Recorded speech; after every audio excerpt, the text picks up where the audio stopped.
Potentially hundreds of military employees and contractors who may have bought child pornography online but haven't been prosecuted or even in some cases investigated.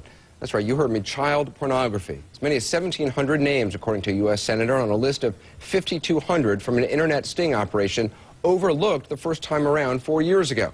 Only now are they supposedly getting a second look, and only after pressure from investigative reporters and the U.S. senator you're about to hear from, Republican Charles Grassley.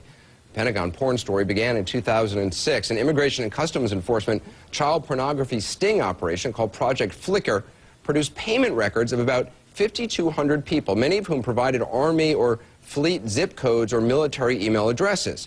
Subsequently, the Pentagon's investigative branch, DCIS, began going through the ICE list to identify who actually was a DoD employee or a contractor.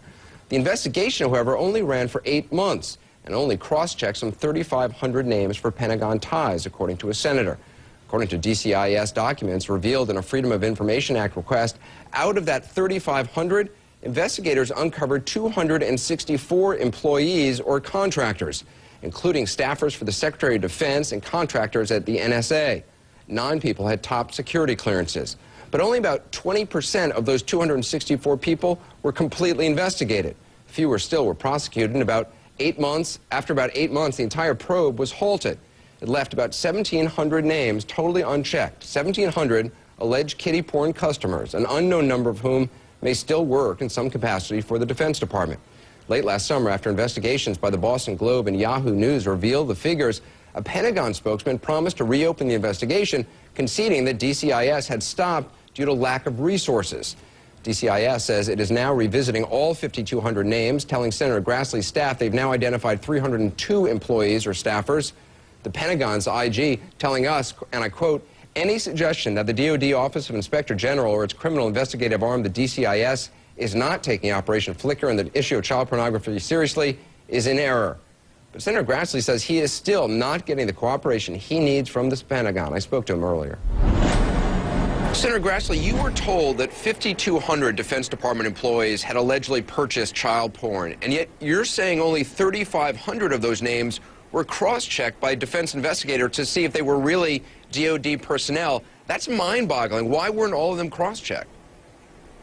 Well, we don't have an answer to that question, but it's quite obvious that the other 1,700 should have been cross-checked, and that's one of the answers to my questions that I want answered, and the implication of our questions is they ought to be cross-checked.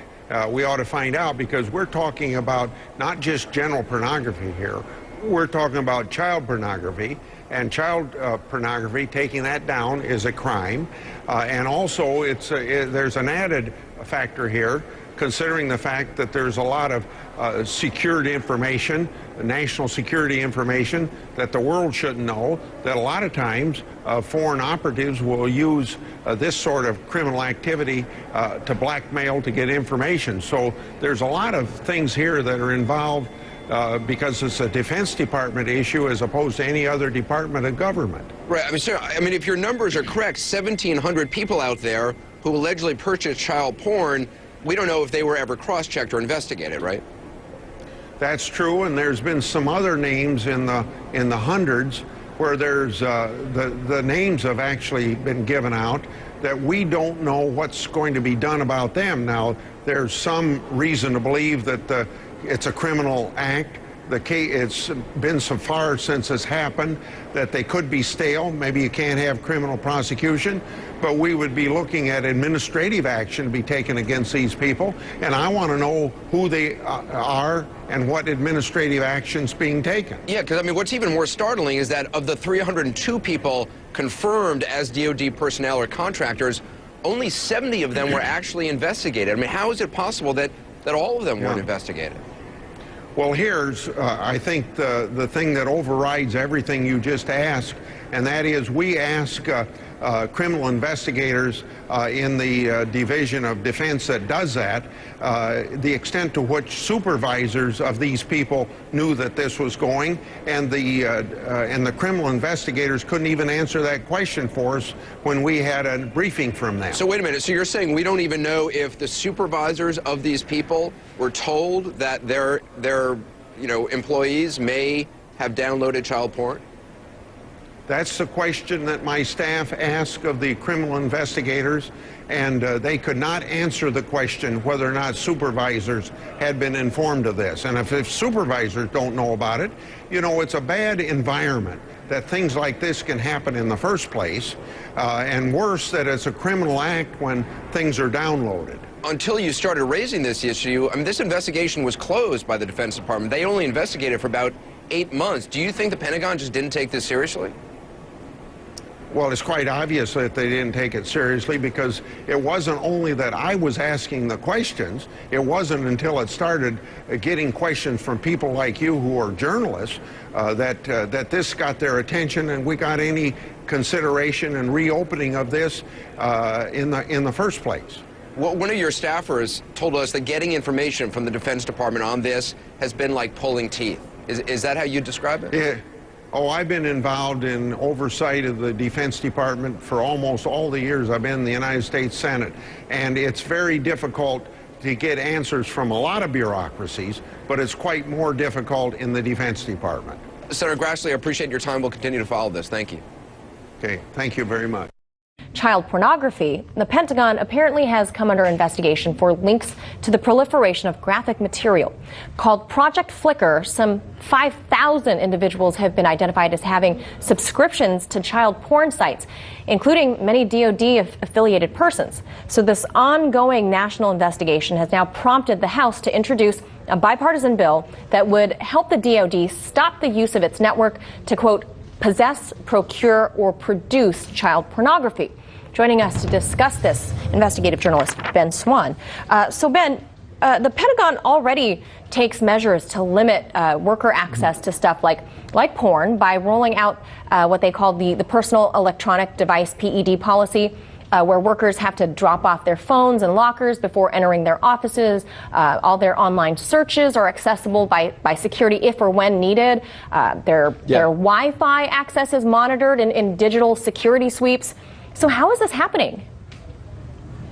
Well, it's happening because even though there is a certain amount of limitation on access, those who are working in the Department of Defense, clearly it appears to be thousands of individuals in the Department of Defense, are finding ways around this, specifically by using the Department of Defense IP addresses and also apparently peer-to-peer sharing within the department's network. So this study that was done on this issue, and it is pretty horrifying, Manila, to consider this. It shows that the Department of Defense ranked 19th out of almost 3,000 networks in terms of peer-to-peer sharing of child pornography. That is absolutely incredible.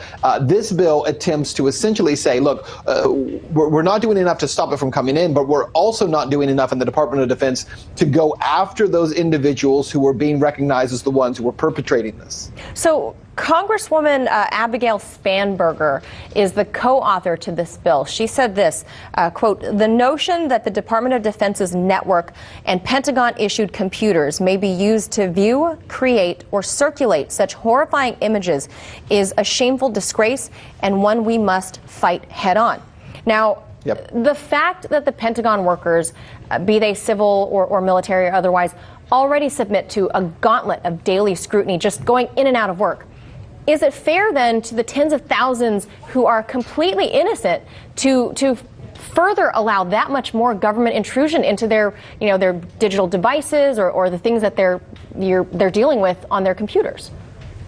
Well, remember that what's being talked about here is not an intrusion into someone's personal device or even their home. This is about saying Department of Defense computers are being misused to share, to spread, to access child pornography. And when you step into an office, whether it's a Department of Defense office or it's the offices at RT America, wherever you go into an office, you do not have the right to simply use the technology within that office space however you want, and you certainly don't have the right to use it in a criminal manner. So essentially this bill is trying to do, again, two things. It's trying to limit that and crack down on the misuse of those computer systems, but it also is going after those individuals. One of the things that this bill attempts to do, and there's a Senate version version of it put together by Republican Senator Lisa Murkowski from Alaska. But essentially what these two bills are trying to do is say, look, the Department of Defense does not have an adequate way of responding to this, of tracking down and investigating who as an individual is misusing these computers, who is sharing these pornographic images of children, who is sending them to whom. And so one of the things it does is the bill actually opens up civilian law enforcement to come in and to work with the Pentagon and with the DOD to actually investigate and to track down who is misusing, again, these computers for this purpose. So the bill, it's about more than just stopping it. It's about going after those who have been perpetrating it, who so far aren't being gone after. Now, Ben, you and I, obviously, we're both parents here, and this is something that is terrifying, I think, to anybody that is a parent. What about the bigger... Infuriating. I mean, it's disgusting and maddening. The bigger picture here, Ben, how do we, the people, crack down on this? It's a disgusting crime. How is this continuing to proliferate in a day where they can track your every movement and what you do? Well, because clearly in this case, these are the people who are helping to do the tracking. I know NSA and a lot of these civilian agencies do, but when you reach a certain point within these military spaces, a lot of these people apparently feel that they can go untouched. And so far, they pretty much have. About 80% of the cases where child pornography has been sent through these DoD servers have not been prosecuted, have not even been looked at or tracked down. 80% of them, Manila. So the majority of the people who are doing this through the Department of Defense are not having to pay any kind of price for it. I think this is a very serious issue, but it's also an issue that we need to recognize is a very real issue. Yeah. When people talk about child pornography or predators out there, we are being limited to a discussion of that, the creepy person who lives in a certain house, and that's where we want to talk about it. But when we talk about it on a bigger spectrum, military, government, those who are in power, people don't want to discuss it. It's a very real issue. Yeah, I think it's important to point out that there's some 25,000 people that go in and out of the Pentagon every single day. And a lot of these, I mean, they have to have some level of clearance to begin with. But I think some of the people that are not being prosecuted are some of the ones who have the highest clearances in this country. So that's kind of a scary thing to think about. Some of these people we know have the highest classification in terms of classified access to information and material, and that's pretty scary. That is scary that some of those people might be these gross individuals sharing this kind of information. All right, Ben Swann, as always, appreciate your take on this. Thank you.